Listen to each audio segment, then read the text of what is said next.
Oh my god, the Raid 2 just released a clip that they cut from the movie, and I can't watch it again, not for a little bit, but you should totally watch it. So the Raid 2 Bear and Doll will be in theaters this weekend, and if you haven't seen the first Raid film, seek it out immediately. It's just an explosion of an action film. There's punching and kicking and shooting and amazingly choreographed fight scenes, genuinely beautiful filmmaking, and on top of everything else, actual nuanced character work. The movie's just a bloodbath, but every character in it has a story that's seen through from the start to the finish. Now, we've been pretty bullish about the Raid 2 and how excited we are here at CineFix.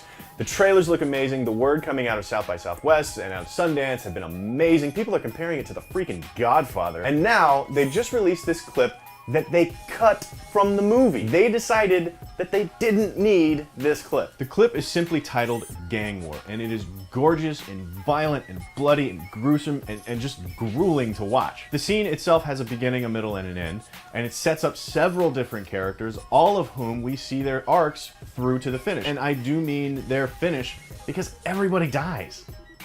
It's insane. But the scene itself is so beautifully choreographed. It's a prime example of director Gareth Evans and how he feels about action itself. It's never action just for action's sake. He's actually spoken a lot in interviews about how every action sequence needs to tell a story, about how each character going through the action sequence needs to have a goal and something he's working to, and that goal can change or be missed and then reached again and altered in different ways. But within each of those sequences, there is an A to B to C story to tell. And this is what makes good action so compelling. It's about the characters working their way through it. It doesn't matter how many guns are fired or how many robots turn into cars or how many American flags are rippling in slow motion behind the robots while they're turning into cars. None of that matters. What matters is connecting to the characters while they're in the thick of the action. In this clip, for example, we meet a really young member of one of the gangs who's getting ready to go into his first firefight. One of the older members is trying to give him some advice, and you know, he says, just trust your instincts, and we can tell that this young kid is really scared. And then when he gets into the action,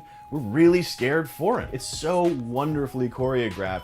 Every camera move is motivated by the action itself. This guy fires his gun that way, and it motivates a camera move this way, and then we see the elevator coming down slowly in the background, and that motivates us to bounce into the elevator and see those guys, those characters that we've already met and know, them getting ready to join into the firefight. All of those stories, all of those character stories are told based on this action choreography and how the camera moves around it. It's wonderful. It's fascinating.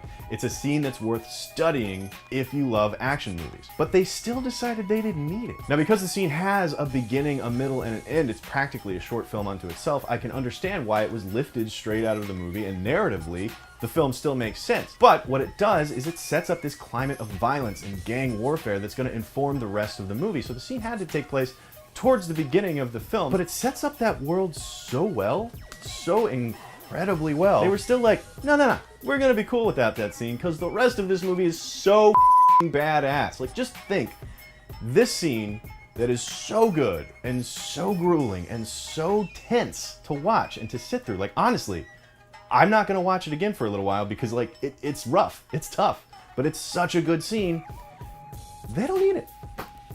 How amazing is the rest of this movie gonna be if this scene, this amazing scene, they don't even need? It ended up on the cutting room floor because the rest of the film is that strong. Now, I was gonna go see this movie this weekend anyway, but now my hopes are like too far up. Like, I need to pump the brakes a little bit here. So let me know what you think of the clip in the comments below, and let me know if you're gonna go see the Raid 2 this weekend just like I am, because I'm super freaking pumped. Come back next time for more movie news on CineFix Now.